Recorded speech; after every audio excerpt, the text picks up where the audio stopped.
हमरा के और मजा देता। नदी गहराई से समुंदर निकालते हैं और ले चलते हैं उसी गंदे नाले।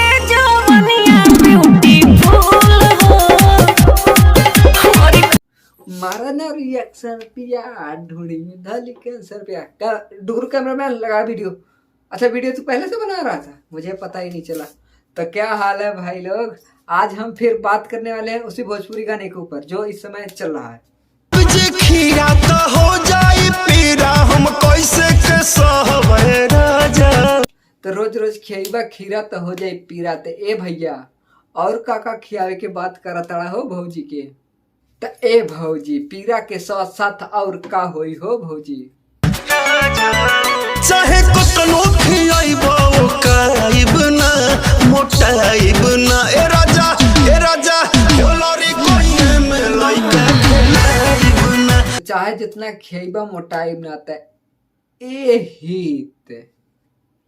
त ए भौजी हित मोटाए के बात ना करता तो लइकैया में लड़का खिलाइब ना। त ए भौजी कौनो दिक्कत है का।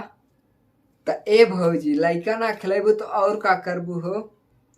हमारा डुगरू कैमरामैन के ले जा।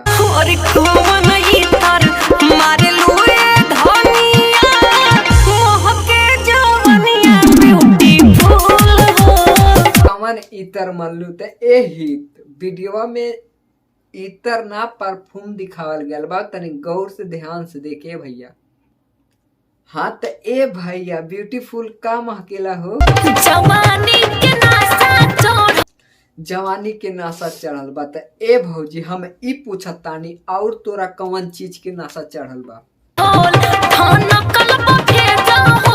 त ए भौजी आज तक हम ई सुनले रहनी खेत ठनकेला केहू के जवानी ना। तो हम आज ई सुनतानी कि भौजी के जवानी ठनकता।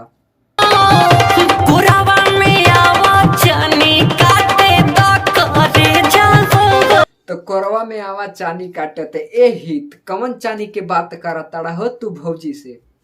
त ए हित भौजी के ठनकल जवानी ठंडा कर दे ना उपा हो तो डुगरू कैमरामैन के ले जोते।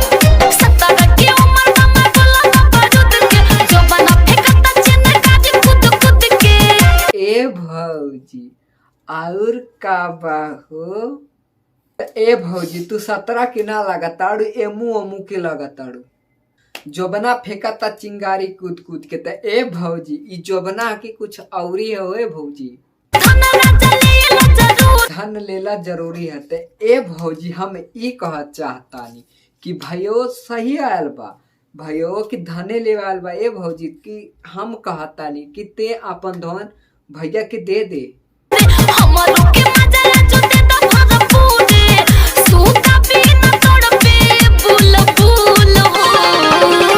बिना तड़पे हमार बुलबुला हो। तो ए भौजी चाहे तू सुगा कुदावे चाहे बुलबुला चाहे कुछ और ही कुदा लो, उससे हमसे कोनो प्रॉब्लम ना बा।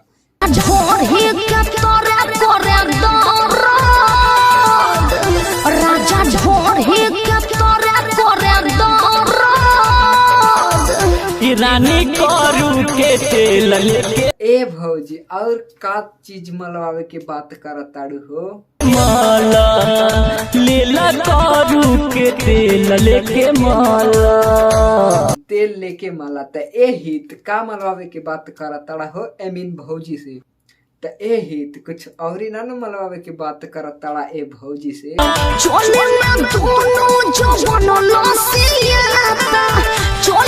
पता नहीं एक दिन प्यार करे के भाई बाउतारू हमर मार करे के।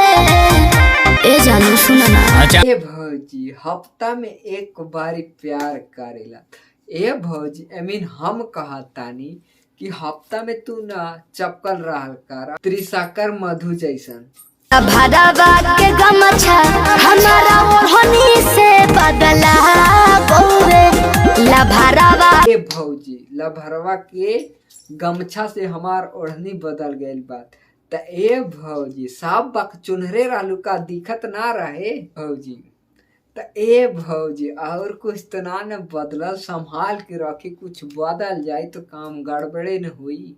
करो सब्सक्राइब करो यार, बेल आइकन दबा के यार सब्सक्राइब कर लेना भाई लोग। ऐसे इस चैनल पे वीडियो मिलती रहेगी भाई लोग। लाइक